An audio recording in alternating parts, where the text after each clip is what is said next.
సున్నుండలు అంటే మా తాతయ్యకి ఎంత ఇష్టం, మాకు కూడా చాలా ఇష్టం. నాకు సున్నుండలకి ఈ మినువులు ఎవరైనా వేపితే అస్సలు ఇష్టం ఉండదు. నాకు చిన్నప్పటి నుంచి నేను వేపుకుంటేనే చాలా ఇష్టం. అది ఒక రకమైన రెడ్ కలర్లో గోల్డ్ కలర్లో రావాలి.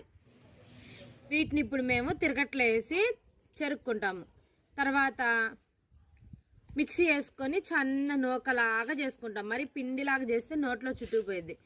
ఆ మిక్సీ వేసిన పిండిని రోట్లో వేసి దాంట్లో బెల్లం వేసి తొక్కొని కొంచెం యాలక్కాయ, జీడిపప్పు, ఇంకా మీ ఇష్టమైన డ్రై ఫ్రూట్స్ వేసుకొని బాగా నెయ్యి దిట్టంగా పోసుకొని ఉండలు చేసుకొని తింటే సూపర్గా ఉంటుంది.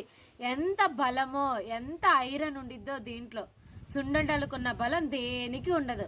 పిల్లల ఎముకలు ఉక్కులాగా మారుతాయి.